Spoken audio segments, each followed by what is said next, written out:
Olá, pessoal, bem-vindos a mais um encontro. Hoje nós vamos falar um pouco mais sobre inclusão. Para começar o nosso encontro, eu vou fazer a minha autodescrição. Sou uma mulher de 45 anos, uso óculos, tenho cabelo louro, meio preto, meio branco, eu estou de batom, a minha blusa é preta, bege e laranja, atrás de mim tem uma parede azul. Hoje nós vamos começar nossa reflexão, né, sobre os caminhos pedagógicos para a educação inclusiva. E a gente vai ter a satisfação e a honra de receber Sayonara. Sayonara é uma amiga que eu fiz na FEBEF, uma pedagoga, mestre em educação, e ela tem, como nós, essa paixão pela educação. Então, hoje a gente vai ter o prazer de compartilhar esse momento, tá bom? Sejam bem-vindos a mais um encontro e que a gente possa aproveitar bastante o dia de hoje. Nossa Semana de Inclusão tem como tema desafios e perspectivas para a educação das diferenças.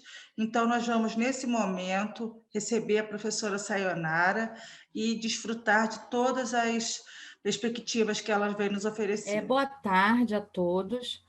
É um prazer muito grande estar aqui com vocês. Bom, meu nome é Sayonara Pucente, sou uma mulher branca, de cabelos pretos, uso óculos, estou usando um batom roxo. Atrás de mim tem um sofá amarelo, estampado, e uma estante de livros, e uma porta. Bom, vou iniciar a minha fala de hoje, colocando os slides.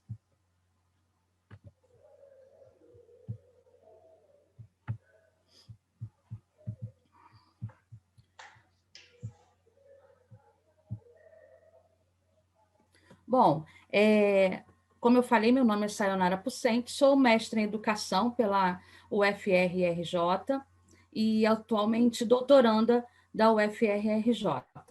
Bom, o título da minha palestra é Caminhos Pedagógicos para a Educação Inclusiva. E no slide eu trago os logos das nossas parcerias, CNPq, FAPERJ, o Observatório de Educação Especial e a Rural. Bom, eu apresento para vocês o grupo de pesquisa Observatório de Educação Especial e Inclusão Educacional, que nós costumamos chamar de OBE. Bom, foi no Observatório de Educação Especial que eu fiz toda a minha trajetória acadêmica, chegando até aqui nos dias atuais. Atualmente, desde 2011, 2010, que eu estou no observatório, desde que entrei na graduação. Bom, aqui eu apresento algumas fotos, né, imagens, quando a gente estava presencial, né, de alguns seminários, alguns eventos que a gente organizou na nossa universidade, e atualmente no ensino remoto, né, nas práticas remotas, a gente tem se encontrado virtualmente, porque os nossos trabalhos não pararam. A pesquisa vem contínua, né? Nós estamos com vários projetos atualmente. Um deles é a síndrome congênita do Zika vírus, o outro projeto é a inclusão no ensino superior. Nós temos projetos também na área de tecnologia, e assim o observatório vai caminhando com muito sucesso nas suas pesquisas, né?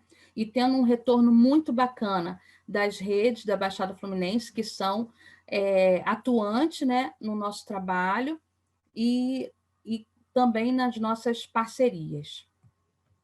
Bom, iniciando a nossa fala, eu trago uma nuvem de palavras, né, que são as palavras-chave do nosso bate-papo hoje, da nossa conversa de hoje.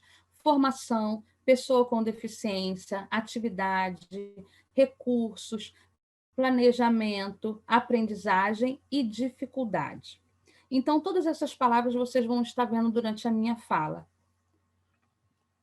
Bom, o objetivo da nossa fala de hoje é apresentar conceitos relacionados à acessibilidade curricular, discutir propostas sobre como empregar os processos curriculares para todos da sala de aula, na perspectiva do desenho universal, refletir sobre o papel do coordenador pedagógico, da gestão escolar, do professor da turma regular, do professor de AEE no processo de planejamento de planos educativos que considerem a acessibilidade curricular. Então, a gente tem aí a escola como um todo, né? A gente nunca trabalha a educação inclusiva, a educação especial, com só o professor da turma regular. É um ensino colaborativo, onde todos estão envolvidos. Então, esse vai ser a nossa principal fala durante a nossa conversa. Bom, eu gosto muito desse vídeo que eu vou passar agora para vocês. Ele se chama Por Quatro Esquinitas. Esse vídeo ele mostra claramente, por mais que ele seja reproduzido em espanhol, ele mostra claramente como deve ser a acessibilidade para as crianças do público-alvo da educação especial. Então, no próximo slide, eu vou estar passando para vocês o vídeo.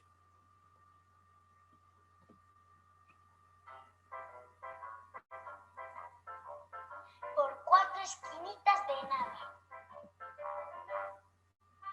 Cuadradito juega con sus amigos. Ring es hora de entrar en la casa grande.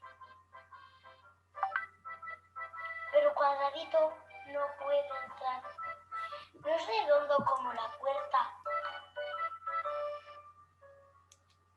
Cuadradito está triste. Le gustaría mucho entrar en la casa grande.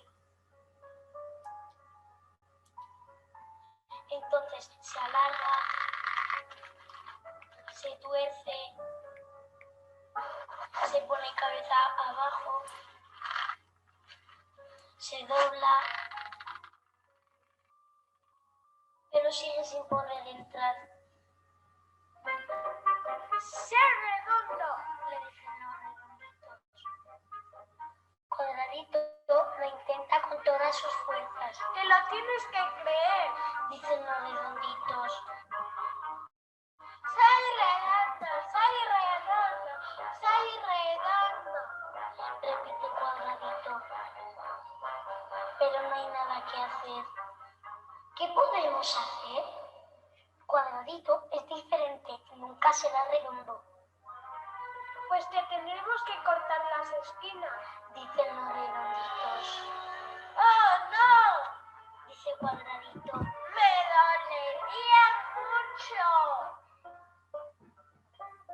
Los redonditos se reúnen en la sala grande, hablan durante mucho tiempo.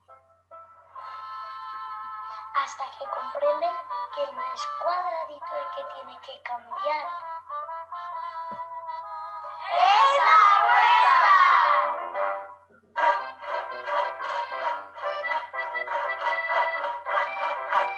Entonces recortan cuatro esquinitas. Cuatro esquinitas de nada, que permiten a Cuadradito entrar en la casa grande junto a todos los redonditos.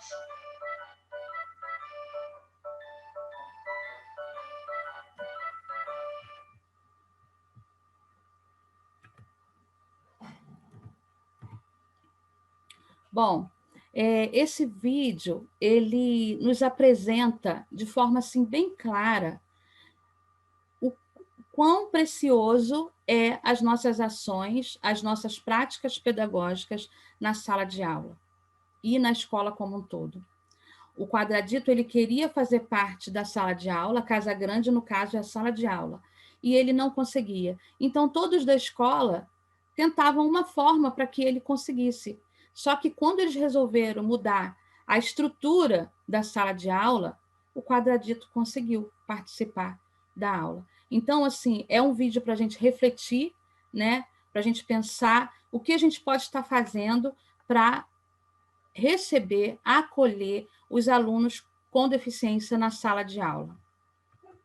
Bom, o nosso foco será discutir de forma articulada os 4 temas. O DUA, que é o desenho universal para a aprendizagem, a inclusão, a acessibilidade e o currículo. E aí, nessa imagem, eu mostro para vocês que o currículo, ele é o centro dessas 4 formas que a gente vai conversar sobre hoje, né? A nossa base está ali no currículo. Bom, esse slide é uma ilustração elaborada por Brau e Marim, que são professoras, uma professora da UERJ, a outra professora do Pedro II, e eu apresento elas para vocês porque é uma imagem que mostra claramente aonde a gente quer chegar, quais são os nossos objetivos. Bom, aí eu trago para vocês um esquema que mostra todo o caminho feito pela educação especial até chegar nos dias atuais. A gente vê aí a exclusão, que é a não humanidade, a segregação, que é o isolamento, a integração, que é a normatização e o assistencialismo, e a inclusão, que são os dias atuais, que a partir de 1990, a inclusão, a educação especial, ela começa a ser implementada em todo o nosso país, de forma que todos os alunos comecem a ter acesso às salas de aula. E aí a gente tem duas palavras-chave, o desenvolvimento inclusivo e os direitos humanos. Lá no início, na exclusão, a gente tem a não humanidade. E lá em 1990, a gente já começa a ver uma outra palavra, que é o direitos humanos. Bom, aí eu trago para vocês uma citação da professora Márcia Pletti, que é coordenadora do grupo de pesquisa a qual eu faço parte e minha orientadora também. A legislação nacional parte do pressuposto de que a educação inclusiva se caracteriza como uma ampliação do acesso à educação de grupos historicamente excluídos, em função de sua classe, etnia, gênero, idade e deficiência. Entretanto, o debate no país tem se restringido predominantemente à área de educação especial e ao processo de inclusão de alunos que apresentam necessidades educacionais especiais. Então, a gente percebe nessa citação que muitas vezes, a gente só foca na educação especial, mas a gente tem outros grupos que precisam ser incluídos na sala de aula. E a gente relata sobre as características que são a classe, né? Os grupos da classe, etnia, gênero, idade e deficiência. Então, é importante a gente ter um olhar diferenciado para esses grupos também. Bom, e o currículo, aí eu trago para vocês o conceito de currículo que a gente tem usado. O conceito de currículo está relacionado... Só um momento.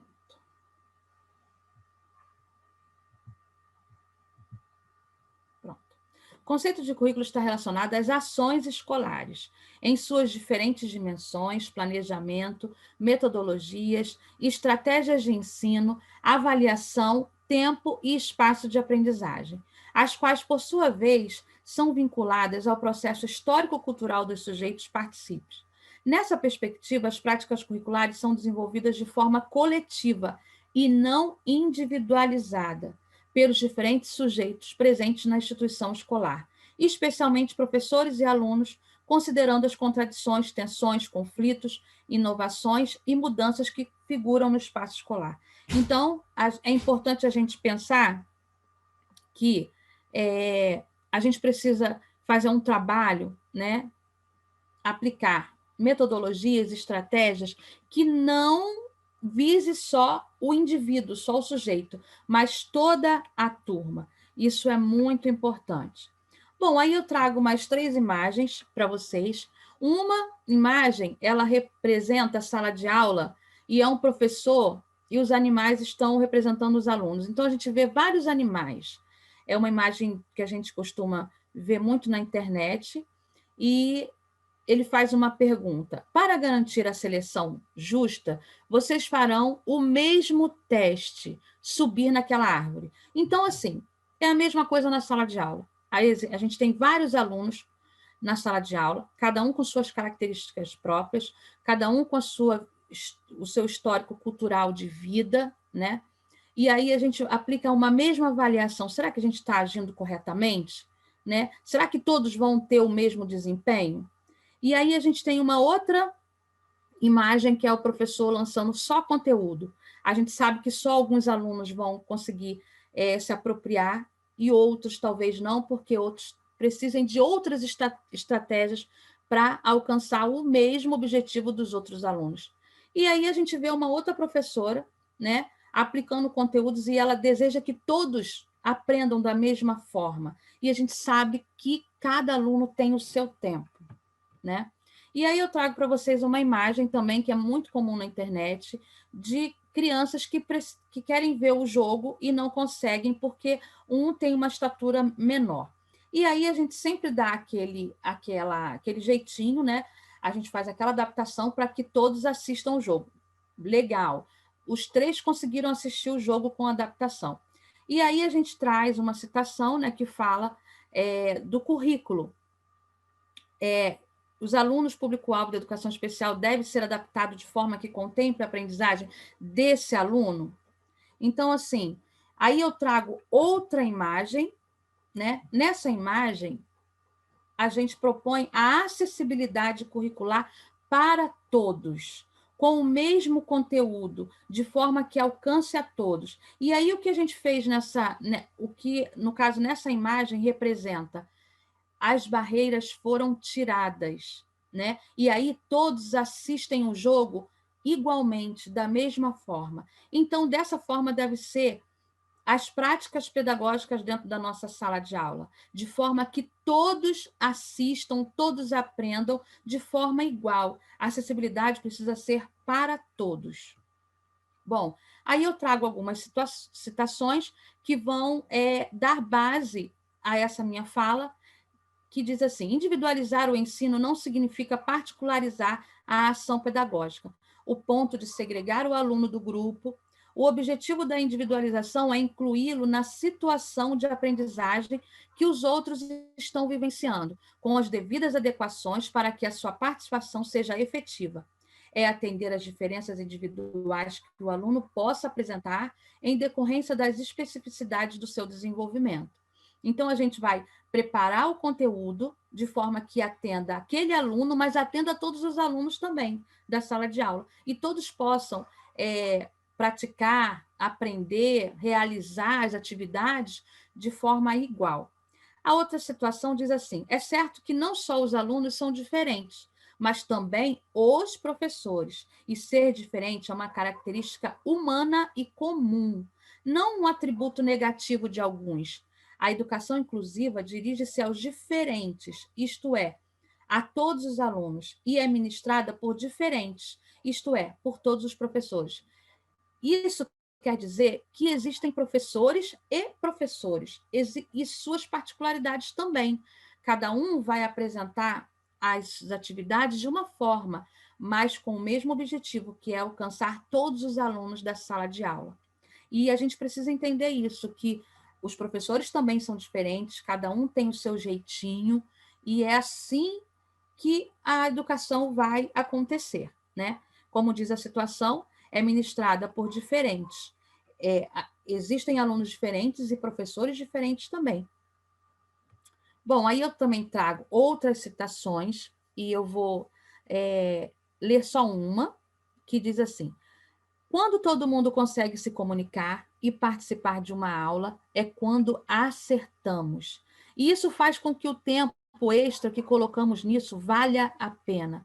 Então, é muito importante a gente ter essa consciência, essa conscientização de que todo o tempo investido na preparação das aulas, quando a gente consegue alcançar o nosso objetivo, que é o aprendizado do aluno, esse tempo extra que nós colocamos nas atividades, na elaboração, nas pesquisas, até mesmo na formação continuada, que é muito importante, vale a pena.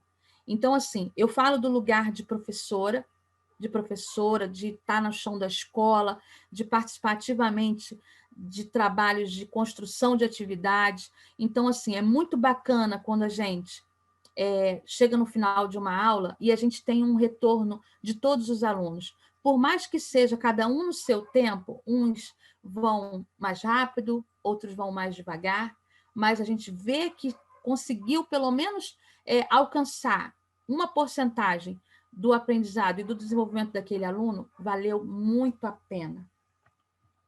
Bom, e aí eu trago 3 etapas: os conteúdos conceituais, os conteúdos procedimentais e os conteúdos atitudinais, né? Os conteúdos conceituais referem-se à construção ativa das capacidades ou habilidades intelectuais. E os conteúdos procedimentais, muitas vezes confundidos com o ensino de conceitos, por exemplo, o fato de um sujeito saber resolver uma adição não necessariamente corresponde à compreensão do conceito de adição.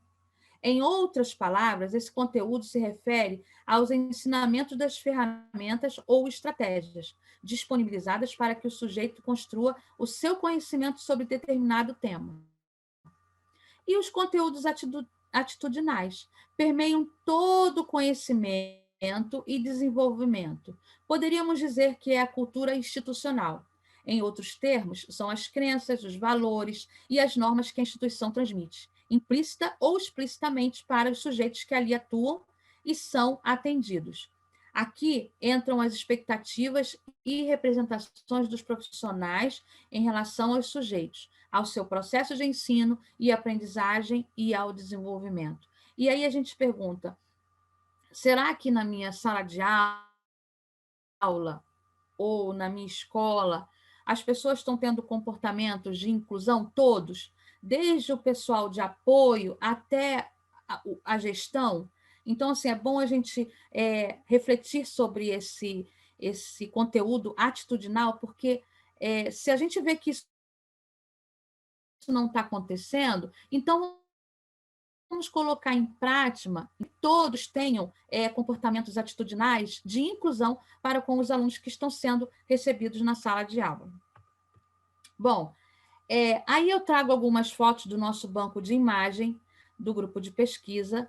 São momentos de algumas redes da Baixada em que o grupo de pesquisa esteve na sala de aula, né, aplicando algumas pesquisas, colocando em prática projetos que a gente vem trabalhando. E aí eu tenho uma pergunta para a gente poder pensar: como garantir currículos inclusivos?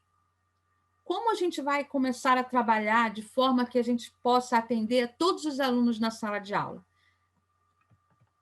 E aí eu trago uma outra imagem e trago também umas palavras que é para a gente pensar também. Aí eu trago uma imagem de uma sala de aula, né, onde a gente tem os alunos assistindo a aula com a professora lá na frente, o quadro de giz, né, que é comum a gente assistir, e nós temos também uma ilha dentro da sala de aula. Essa ilha, ela mostra que tem um aluno separado dos outros alunos, né, com uma professora mediadora e um aluno que usa a cadeira de rodas. Então, assim, fica muito visível, né, a separação e a segregação nessa sala de aula. Será que é essa sala de aula que eu quero para a minha escola? Será que é dessa forma que eu preciso fazer com que o ano letivo aconteça? E aí nós temos algumas palavras para a gente pensar. São palavras que, às vezes, a gente usa no nosso meio. O aluno cadeirante, o coitadinho, o aluno da inclusão, o aluno incluso. E a gente sabe que ele é um aluno como os outros, então ele não é esses termos que a gente usou agora, que eu falei agora. Ele é o aluno da escola, como os outros. Bom, e aí eu trago uma imagem de um quebra-cabeça sendo montado, no caso, que apresenta a inclusão educacional. E aí nós temos 4 palavrinhas que são super importantes para que a inclusão aconteça: o acesso, o desenvolvimento, a participação e a pluralidade. Isso é muito importante para que a inclusão educacional aconteça. E aí eu vou falar para vocês uma coisa. A gente tem 2 termos, a educação especial e a inclusão educacional, né? Educação inclusiva, que a gente costuma dizer. A educação especial, ela é uma modalidade que ela perpassa pelo ensino básico, e hoje em dia a gente começa a refletir que ela também alcança a EJA, ela também a sala de aula no quilombola, a sala de aula nos ribeirinhos, a educação no campo. Então, assim, a educação especial, ela é um termo usado para... porque ela é uma modalidade, entendeu? E ela perpassa pela educação infantil, pelo ensino fundamental 1 e 2, ensino médio, pelo ensino superior. A inclusão educacional, que no caso é educação inclusiva, é uma política pública, onde a gente alcança os vários sujeitos da educação, não só da educação especial, mas também a população indígena, a população ribeirinha, as classes sociais, os alunos que têm a classe de etnia. Então, essa é a inclusão educacional, só para a gente poder entender a diferença. E aí, quando a gente coloca em prática a inclusão educacional, a gente atende todos esses grupos que eu venho falando, a gente também alcança uma prática que é super importante na escola, que são os direitos humanos. A gente alcança a implementação dos direitos humanos na escola, e isso é muito importante. Bom, e aí eu trago uma citação da professora Márcia Pletti, é de um artigo bem atual que ela escreveu, de 2020, e ele diz assim: a política de inclusão educacional, como uma proposta ampla, calcada nos princípios dos direitos humanos, segundo a qual os sujeitos com deficiência devem ter acesso à educação, participar das atividades educativas e aprender de modo significativo. Nesta perspectiva, a inclusão implica a combinação de 3 elementos.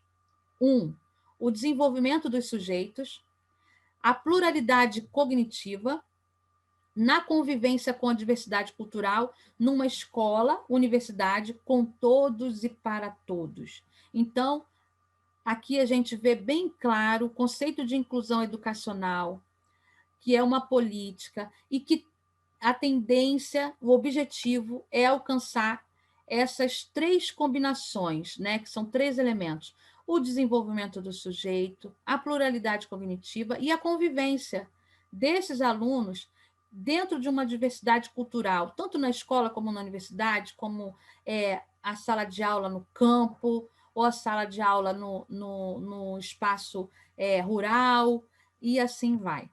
Bom, e aí eu trago algumas questões para a gente poder pensar novamente, e tem uma fala também de uma imagem. Muita gente é deficiente e não sabe. Por exemplo, é deficiência intelectual conceber e construir edifícios inacessíveis a cidadãos com deficiência? Então, aí a gente começa a pensar.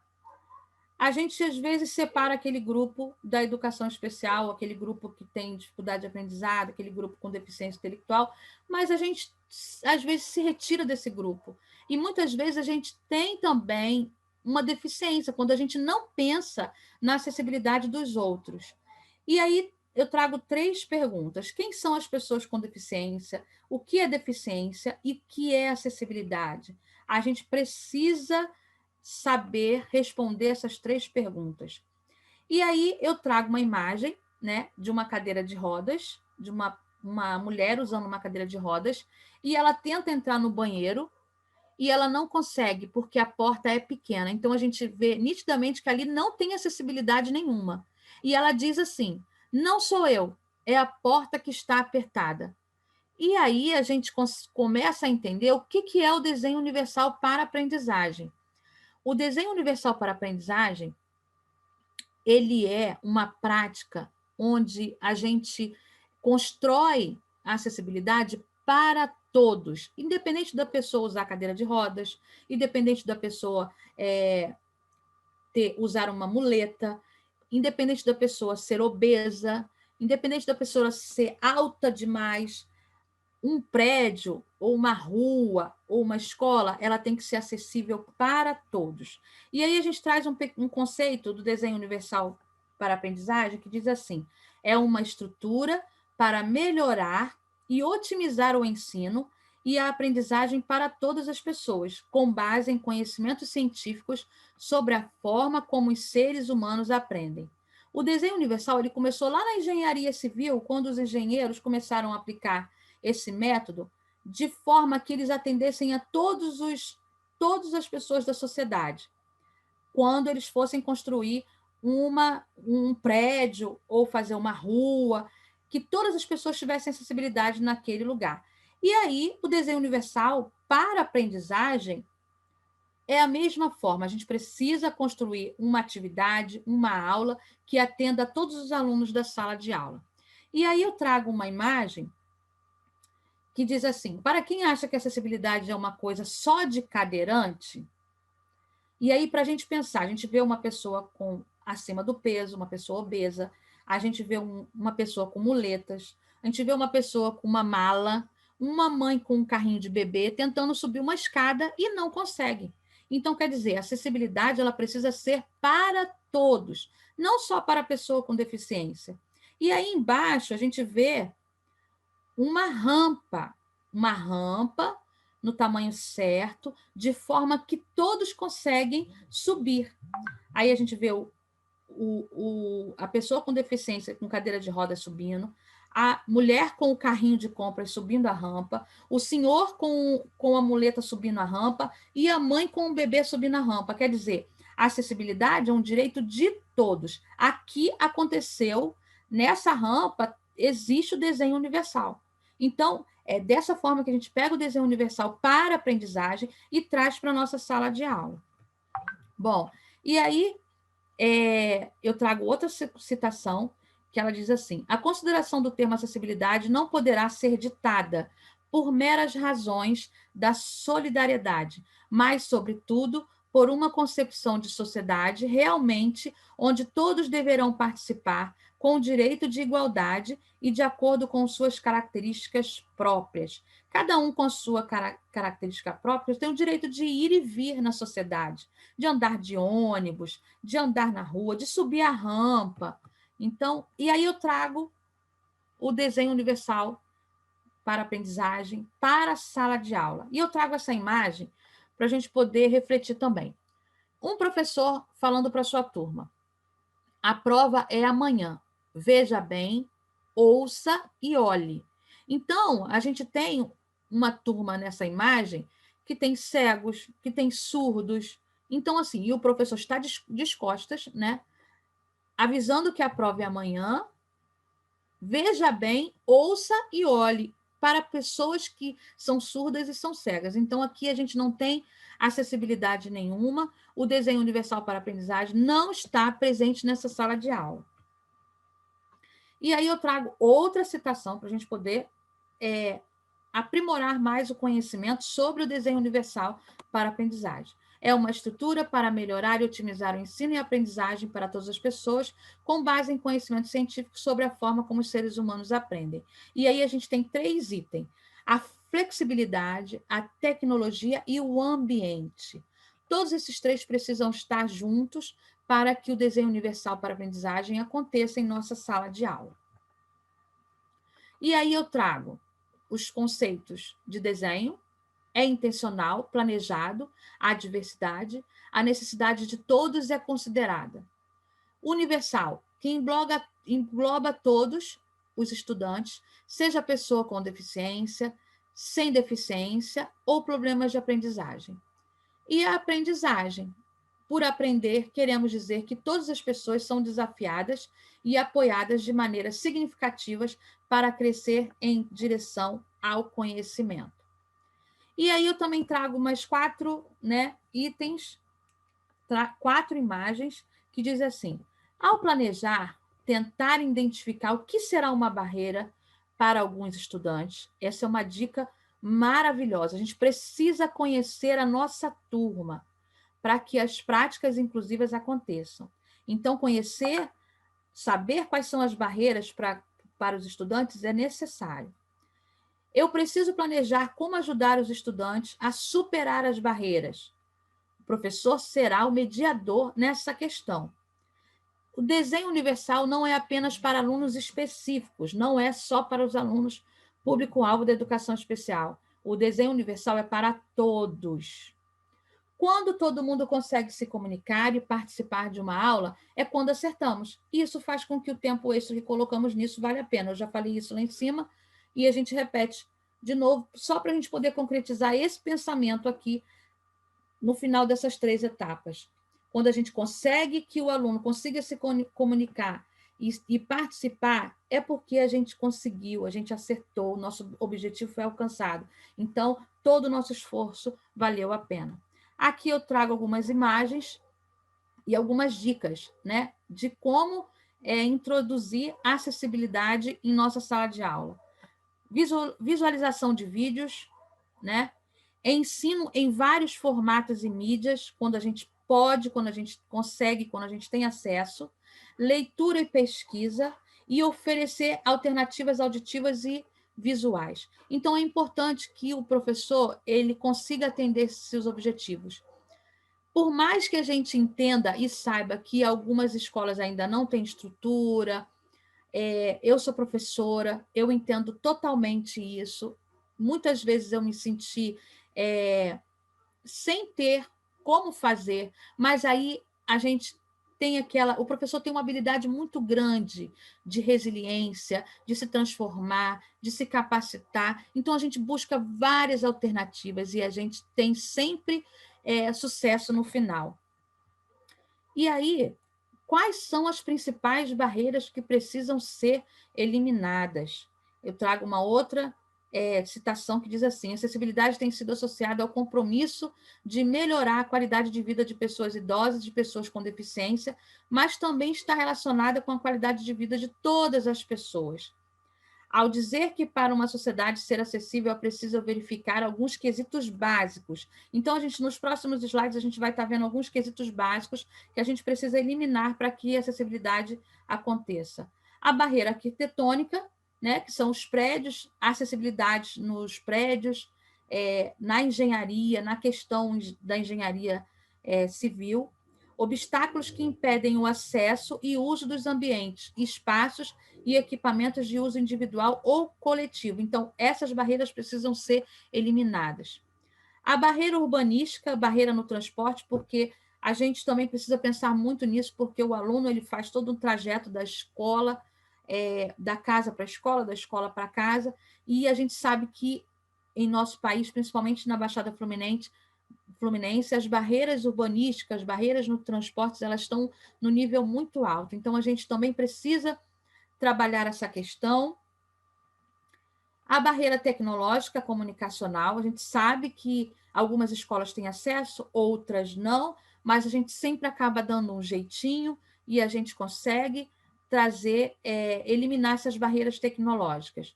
E aí a barreira tecnológica, vou ler para vocês o conceito.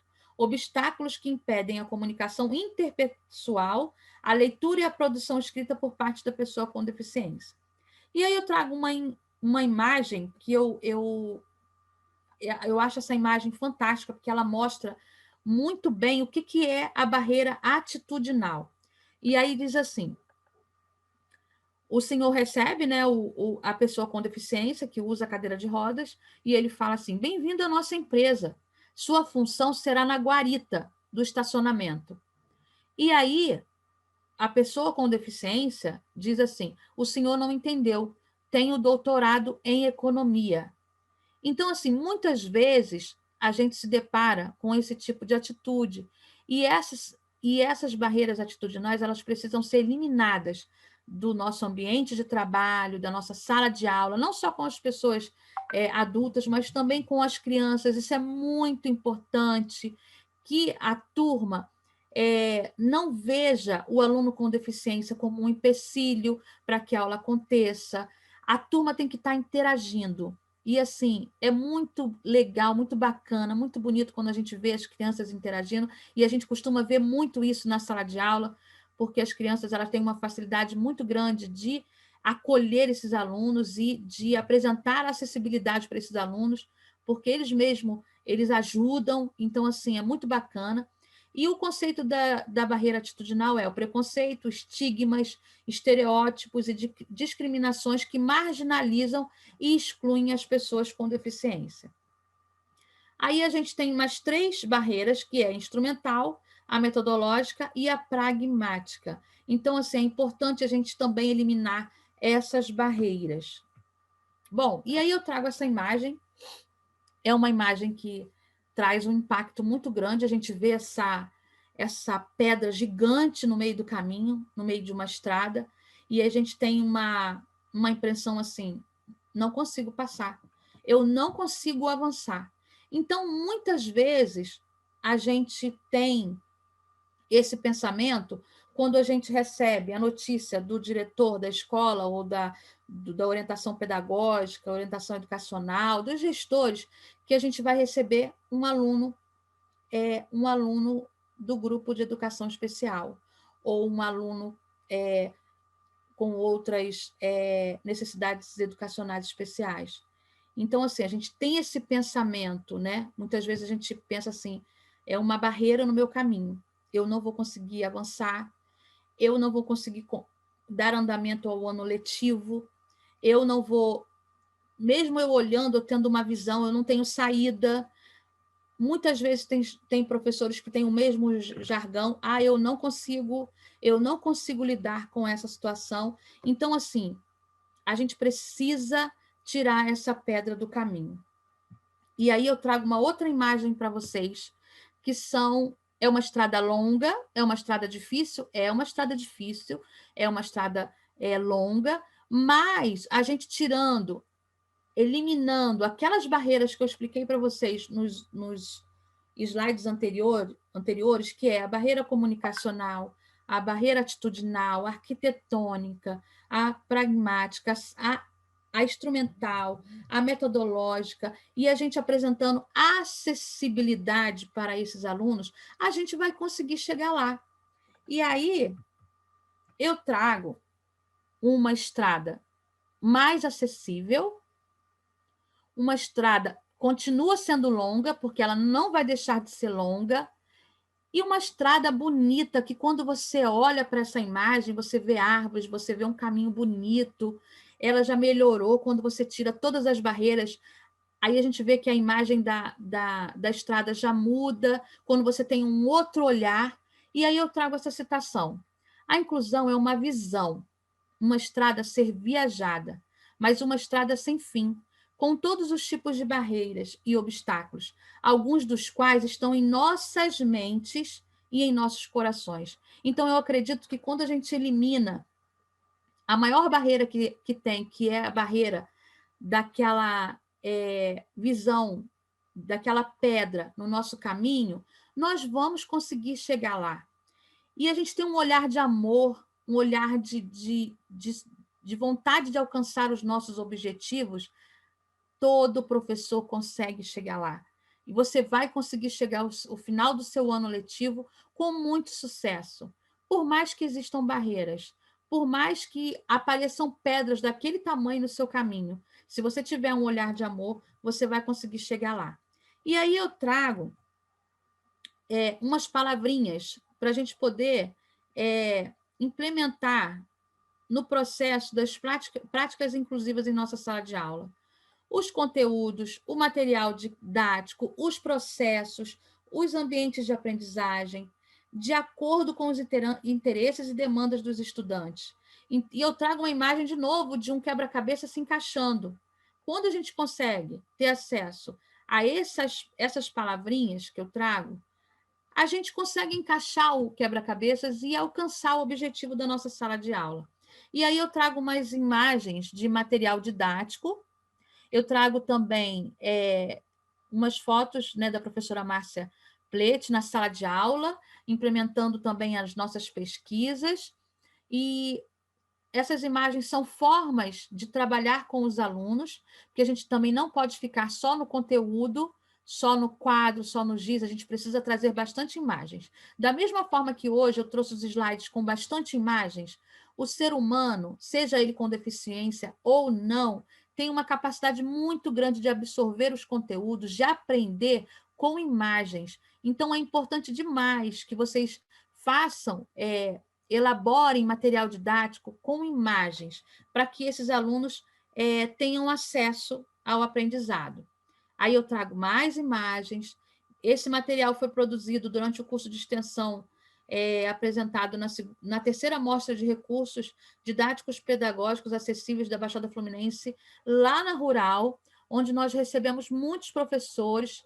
Foi um curso de extensão, se eu não me engano, de 180 horas ou de 160 horas, não estou recordando agora, mas assim foi um trabalho muito bacana e no final, todos os professores construíram materiais pedagógicos, né, recursos, e nós apresentamos, nós fizemos uma amostra e foi lindo. Todos os professores que participaram do curso conseguiram elaborar uma criatividade linda, cada um mais lindo do que o outro. E isso é importante para que vocês percebam que todos nós somos capazes.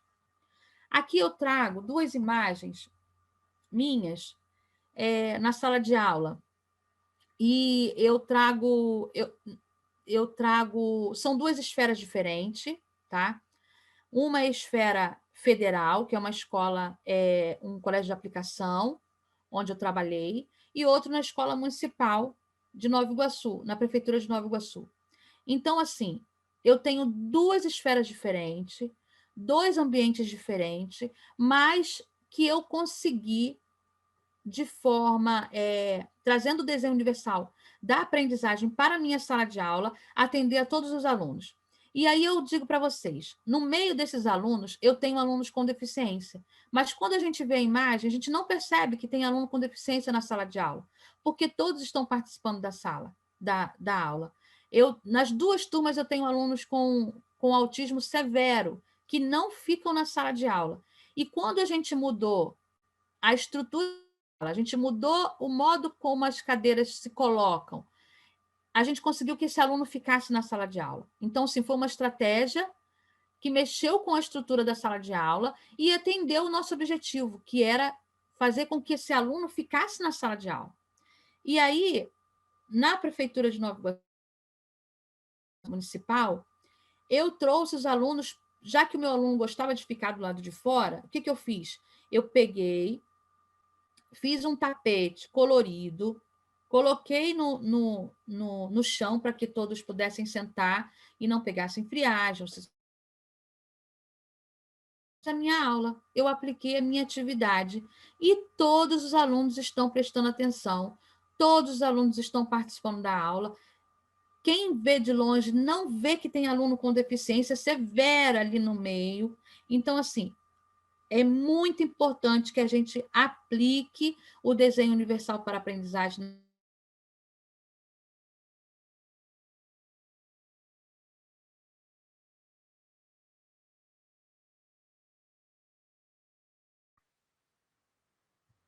Eu acho que a minha internet caiu.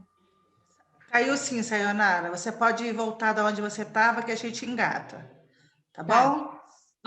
Parou Aqui aonde? parou no slide que você estava com as crianças. Então, eu vou voltar à fala das crianças todas, tá? Tá excelente, eu estou encantada. Muito Ah, bom. que bom. Que Muito bom. bom mesmo. Estou tirando fotinha dos slides. Eu queria uma frase para eu colocar no momento que eu vou ter com os pais, veio uma frase perfeita sua. Vou pegar emprestado, se você não se importar. Depois eu posso te passar os slides, se você quiser. Tá Ah, eu bom? quero sim. Tá excelente. Vou fechar meu áudio, tá? Tá bom, tá.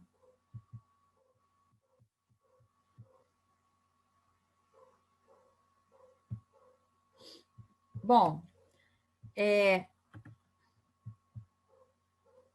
e aí eu tenho 2 esferas, 2 escolas, né, diferentes. Uma na esfera federal e outra na esfera municipal. Uma é o Colégio de Aplicação da UFRJ e uma é a Prefeitura de Nova Iguaçu.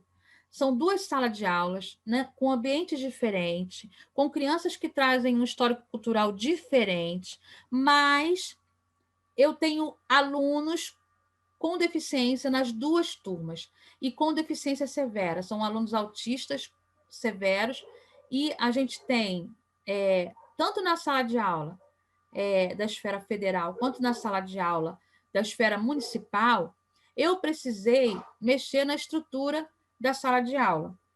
Na esfera federal, eu mudei o modo como eu colocava as cadeiras, para que eu conseguisse que os alunos ficassem na sala, principalmente o aluno autista que não gostava de ficar na sala de aula. E quando eu mudei toda a estrutura da minha sala, das cadeiras, eu consegui que ele ficasse, prestasse atenção e participasse da aula também, com os alunos. Na esfera municipal, eu também tenho um aluno autista severo, que não ficava na sala de aula. E não sei se vocês podem perceber, eu estava sozinha. Nesse tempo, eu não tinha mediadora. E aí, eu precisei trabalhar de uma forma que eu atendesse a todos os alunos, trazendo o desenho universal para a sala de aula. Então, eu construí um tapete de TNT e eu forrava no chão para que não passasse friagem para as crianças e eles também não se sujassem. E ali eu aplicava a minha atividade, né? Então, assim, vocês podem perceber que todos os alunos estão participando da aula. Os alunos com deficiência também. Eles não saíam um minuto dali, porque eles eram uma coisa diferente, era novo para eles. Aqui eu também continuo com a mesma, as duas esferas, a esfera municipal e a esfera federal. Na esfera federal, eu mudo novamente a minha estratégia de colocar as cadeiras, eu coloco em forma de U. Então, eu consigo alcançar todos os meus alunos. Ali também eu tenho um aluno com autismo severo que não fica na sala de aula. E a partir do momento que eu mudei as minhas cadeiras, botei em forma de U e fiquei lá no início da entrada das cadeiras, eles ficaram. Aí vocês podem perceber também que eu coloquei uma panela na cabeça, porque eu estava contando a história do menino maluquinho. A minha atividade foi toda em cima da história do menino maluquinho. Uma simples panela fez toda a diferença na minha aula. E eu consegui atender e apresentar acessibilidade para todos os meus alunos. Aqui na esfera municipal, eu tenho aluno com deficiência ali no meio daqueles alunos, e vocês percebam que eu não tenho muita estratégia na sala de aula. Mas só a questão de eu ter tirado eles da sala de aula e ido para o pátio já foi um diferencial. E todos estão para a sala. Também não ir dali da rodinha. Eu tenho outros momentos, outras fotos, só que não dava para trazer todas as fotos, então eu trouxe essa. Então, aí, eu trago aquela imagem lá do início, quando eu falei nos slides, eu trago novamente agora, comparando com a minha imagem aqui, e aí a gente vê um professor que está avaliando seus alunos igual, ele está aplicando a atividade, a avaliação dele, de forma igual para todos. E a gente sabe que eles não vão conseguir acessar, não vão conseguir de forma igual. E aí eu trago para vocês a imagem da minha aula, quando eu mudo toda a estrutura, poderiam estar todos um na frente do outro, e o meu aluno com acesso para sair da sala de aula, e esse aluno não participar, mas aí, conforme eu mudei toda a estrutura da minha sala, eu consegui que esse aluno ficasse no meio dos alunos e prestasse atenção. E aí eu trago algumas questões, algumas perguntas. Mesmos resultados? Mesmos procedimentos? Mesma avaliação? Os mesmos recursos? E aí eu faço essa pergunta sempre. Eu preciso ter os mesmos resultados? Eu preciso usar os mesmos procedimentos? A mesma avaliação?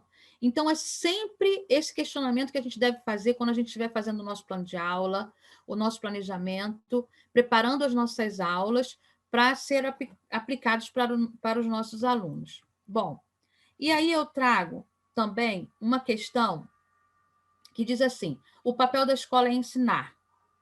Como? Para quem? E aí eu trago também outra imagem das crianças comigo aprendendo. E aí eu trago duas citações. Uma que fala assim: o trabalho e o ensino colaborativo, estratégia de ação coletiva entre professor da sala de recursos, o da sala de aula comum e todos os agentes da educação na escola. Quer dizer, o trabalho deve ser em conjunto. E a finalidade? A colaboração entre professores e profissionais, o desenvolvimento das atividades desenvolvidas no cotidiano escolar, mais especificamente da sala de aula. Todos os envolvidos no processo educacional compartilham as decisões tomadas e são responsáveis pela qualidade das propostas efetivadas. Quer dizer, a escola toda precisa estar trabalhando junto em prol daquele aluno, daquela turma, aonde tem um aluno com deficiência ou outras especificidades. E aí eu trago também uma outra citação que diz assim: não há uma sobreposição ou uma hierarquia entre os profissionais envolvidos, e sim relações que intentam atingir objetivos comuns negociados pelo coletivo, e a liderança compartilhada, confiança mútua e corresponsabilidade pela condução das ações. Não existe uma sobreposição. Ah, eu sei mais, eu vou falar isso e todo mundo tem que seguir. Não, precisa estar todo mundo unido, junto, com o mesmo objetivo, trabalhando junto para que esse aluno consiga se desenvolver. E aí, eu trago uma imagem de uma mesa onde todos estão reunidos. No caso, a gente vê como se fossem os professores, os agentes da escola, a gestão, reunidos, conversando sobre como alcançar estratégia, construir estratégias para alcançar esses alunos. E aí a gente vê aí uma citação que diz assim: é que ambos os professores conheçam o currículo e que, neste processo, o professor da classe comum sinta-se responsável pela escolarização do aluno com deficiência, sabendo que poderá contar com apoios. É importante lembrar que o papel da gestão é imprescindível para a efetivação deste processo. Então, todos precisam estar conectados. As práticas devem ser colaborativas e efetivas, tem que ser sempre dando apoio um ao outro, tanto da sala de recursos quanto da sala regular, a gestão também, o pessoal de apoio, porque esse aluno vai sair para ir ao banheiro, vai sair para ir para o recreio, então todos precisam estar conectados. Bom, e aí eu trago uma outra imagem mostrando o resultado do trabalho colaborativo efetivo, e uma das coisas que ele requer. E aí eu trago uma imagem que mostra os profissionais juntando o quebra-cabeça. E aí eu trago as palavrinhas: compromisso, apoio mútuo, respeito, flexibilidade e uma partilha dos saberes. Nenhum profissional deveria considerar-se melhor que os outros. Cada profissional envolvido pode aprender e pode beneficiar-se dos saberes dos demais. E com isso, o beneficiário maior será sempre o aluno. É claro que tem sempre um professor que conseguiu avançar mais nos estudos, na formação continuada. Então, esse professor passa para todos os outros professores, né? E assim vai contaminando os outros professores. Os saberes precisam ser disseminados na escola. E aí eu trago uma outra imagem que mostra, né, um grupo de homens tentando pegar uma fruta. Se fosse só um, ele não ia conseguir alcançar essa fruta. Mas quando todos se juntaram e fizeram uma barreira ou uma escada para conseguir chegar naquela fruta, o que está lá em cima conseguiu alcançar. Então, esse é o trabalho em equipe. Pode ser entendido como uma estratégia concebida pelo homem para melhorar a efetividade e elevar o grau de satisfação do trabalho. Então, é muito importante que a escola esteja, sim, trabalhando em equipe, todos juntos para alcançar o mesmo objetivo. E eu trago 2 citações. Precisamos contribuir para criar a escola que é aventura, que marcha, que não tem medo do risco, porque recusa o imobilismo. A escola em que se pensa, em que se atua, em que se cria, em que se fala, em que se ama, se adivinha. A escola que apaixonadamente diz sim à vida. É uma citação do nosso Paulo Freire. E aí eu trago também outra citação que diz assim: uma de nossas tarefas como educadores é descobrir o que historicamente pode ser feito no sentido de contribuir para a transmissão do mundo, de que resulte um mundo mais redondo, menos arestado, mais humano e em que se prepare a materialização da grande utopia, unidade na diversidade. Outra citação de Paulo Freire. Então, assim, é muito importante a gente pensar no que diz o nosso querido Paulo Freire, né? Como que a gente precisa estruturar as nossas aulas? Como a gente precisa implementar as nossas práticas na sala de aula. E como é importante que a gente tenha acesso à formação continuada, que a gente procure se especializar, né? Procure um grupo de pesquisa, porque é muito importante para a nossa carreira acadêmica. Eu sempre digo que um professor não pode parar, ele sempre tem que estar estudando, se renovando e criando estratégias melhores para receber os nossos alunos. Aqui eu trago os nossos contatos, né, das nossas redes sociais, e muito obrigada pelo convite, agradeço imensamente o convite, gostei muito de ter participado e ter trazido todo o nosso conhecimento, que a gente não para, a gente sempre tem que aprender mais um pouquinho, então é uma atividade contínua, né? É uma formação continuada, a gente nunca para, a gente sempre aprende mais um pouquinho. E foi muito bom compartilhar com vocês.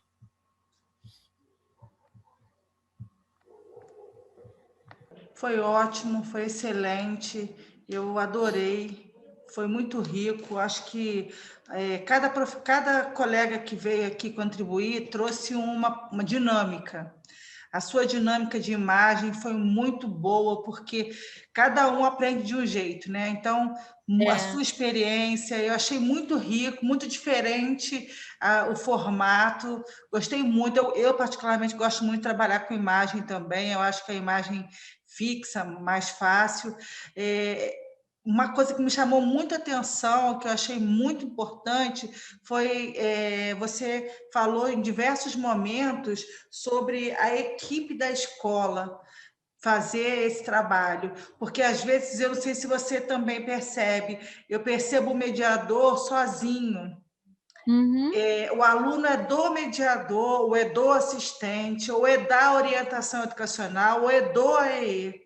Às vezes ele é de alguém em alguns momentos, e a sua fala vem de encontro ao que eu tenho sempre falado, o aluno da escola, né? A Isso direção, aí. Uhum. eu acho fundamental a pessoa do portão conhecer o aluno, a tia da cozinha saber como ele come, o que ele pode comer, né? Todos nós estamos inseridos nesse processo, e muitas vezes as pessoas não têm dimensão do quão importante para esse processo, e é sempre bom uma fala que reforce a nossa percepção. Eu fiquei muito satisfeita, eu espero que os nossos colegas também pensem dessa forma mais ampla daqui para frente, né? O olhar que soma, porque faz falta. Eu às vezes sinto, como você falou, aquela pedra enorme no meio do caminho. Uhum. É E aí, verdade. se tiver mais gente para pegar a pedra e arrastar lá para o lado, a gente vê aquele caminho lindo que você viu. Porque não é fácil, mas também não é fácil para o nosso aluno típico, né? Ter essa leitura sempre do aluno de inclusão, do aluno com laudo, do aluno com CID, mas se a gente for olhar bem, a gente também tem um aluno que não tem essas características e que é um desafio para a gente. Então, eu acho que a chave assim, do que ficou mais forte para mim hoje, de tudo que você falou, que foi muito bom, foi essa colaboração. Os saberes se completam. Acho que isso veio desde o começo até o final da sua fala, e isso foi muito positivo. Os saberes se completam. Não tem saber melhor nem saber menor, né? Todos os saberes são importantes. Eu gostei muito mesmo. Então, assim, todas as escolas que eu já passei nessa minha trajetória aí de sala de aula, a grande maioria dos professores, eles colocavam em questão essa situação de, às vezes, andar sozinho, né? E às vezes não é por maldade da direção ou do pessoal do apoio, é por não ser motivado mesmo, estimulado, ou não ter essa percepção. Então, é importante a gente bater nessa tecla para que a gente consiga ter um olhar diferenciado para essa questão de todos trabalharem junto. Sim, Né? por mais que a inclusão não seja uma coisa nova, ela ainda é vista como nova em algumas realidades, né? A gente tinha aqui em Paracambi unidades que não tinham alunos diferentes, com necessidades específicas, então sempre causa essa estranheza. né? Aham. Esse primeiro momento. Mas eu acho que a discussão e essa conversa, ela sempre amplia os horizontes, né? E a gente consegue ver no outro um parceiro. É E a verdade. jornada fica com certeza melhor Uhum. e o aluno ganha.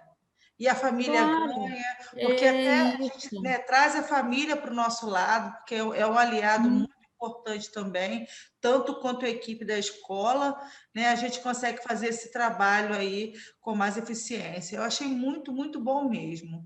Nós aqui Uhum. agradecemos a sua participação, porque foi excelente essa sua leitura, esse seu olhar, essa sensibilidade para com a parte do desenho universal, com a integração. Foi excelente. Olá, meu nome é Cícera Oliveira, estou na Escola Municipal Prefeito Hélio Ferreira e minha pergunta é: como os professores devem lidar com a insegurança em relação à inclusão? E aí, assim, a gente começa a refletir sobre essa questão, que eu acho que é uma pergunta muito bacana, porque isso diz respeito a todos os professores, inclusive a mim também, porque isso não é uma questão só de um ou dois professores, são todos os professores. A gente tem insegurança quando a nossa turma as aulas vão começar, a gente tem insegurança com os alunos ditos normais, né? Ainda mais com a inclusão. Então, assim, o meu conselho para os professores que têm insegurança em relação à educação especial, à inclusão, estudar muito, se apropriar de todos os conteúdos, de todos os conceitos, as teorias, ler bastante. Eu acho que em todas as profissões, quando a gente tem insegurança em alguma área, a gente busca o quê? Aprender sobre aquilo para a gente poder falar com propriedade. Então, eu acho que essa é a resposta para essa questão da professora Cícera. A gente precisa estar estudando, dando continuidade à nossa formação, porque muitos professores, às vezes, fazem o ensino superior e para, né? Às vezes, até mesmo o ensino médio e para. E não pode. Tem que continuar estudando, porque as leis são novas, os decretos são novos, sempre tem um decreto saindo novo, então você precisa se apropriar daquele decreto, daquele termo. Por exemplo, a gente tinha um termo na educação especial que era deficiência mental. Esse termo mudou para deficiência intelectual. Então, quando a gente estuda, quando a gente começa a ler, a se apropriar dos conteúdos das teorias, a gente começa a entender também essas questões. Então, é muito importante que o professor se prepare, sempre esteja estudando, fazendo uma especialização, fazendo um curso de extensão, né? Tem muitos cursos que são grátis, que o governo oferece, que as universidades oferecem. Então, não pode parar. Tem que continuar estudando para você ter segurança naquilo que você está fazendo. Não só na área da educação especial, mas em todas as áreas. A gente precisa ter segurança. Olá, meu nome é Cristiane Gonçalves Lourosa, eu trabalho na Escola Municipal Prefeito Hélio Ferreira da Silva. E a minha pergunta é: para que seja instaurada uma educação verdadeiramente inclusiva, o que compete às diversas esferas do governo?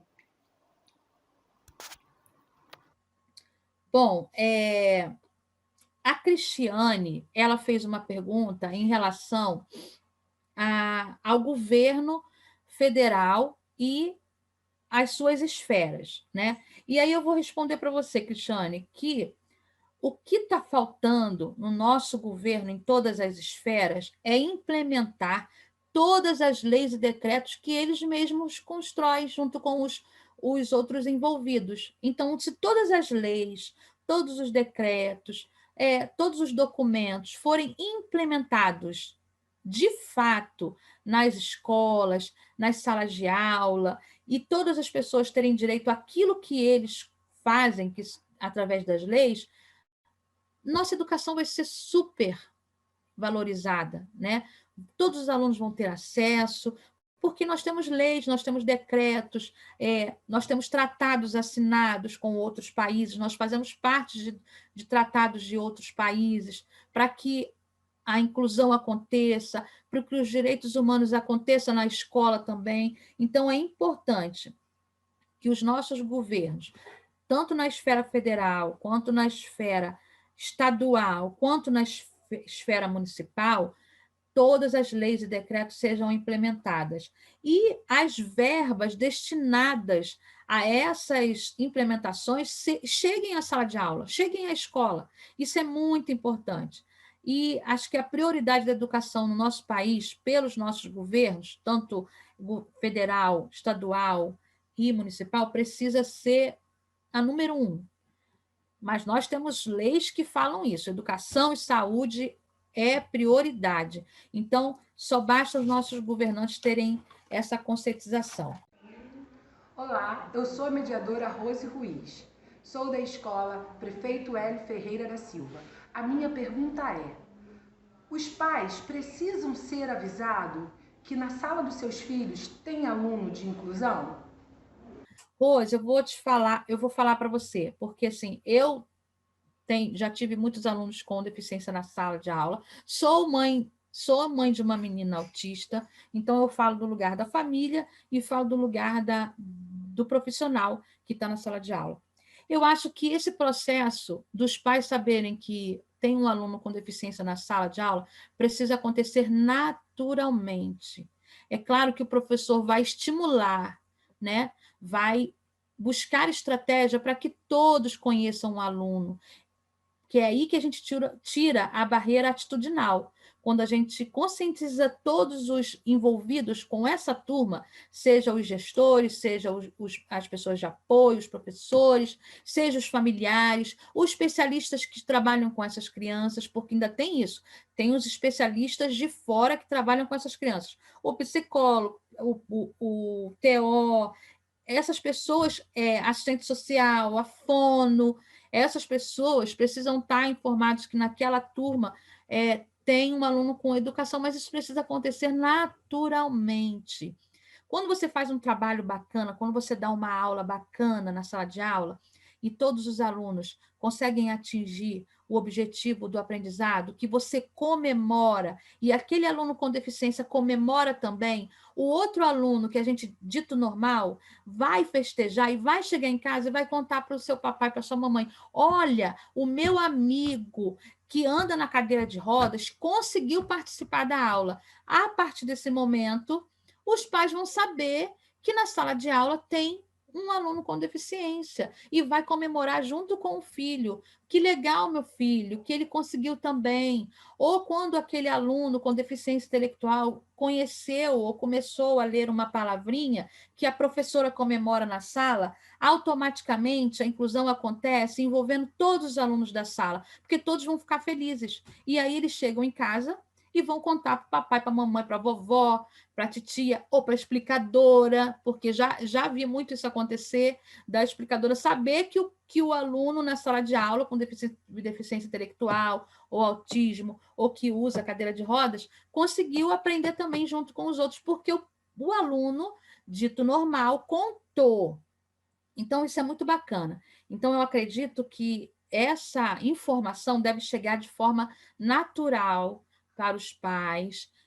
Não precisa fazer reunião para falar para os pais que tem um aluno com deficiência na sala de aula, porque a gente não faz reunião para apresentar os outros alunos ditos normais. Então, assim, essas coisas acontecem naturalmente. Então, eu acho que não sei se eu consegui atingir as perguntas das colegas, mas eu gostaria de parabenizar as meninas que fizeram as perguntas.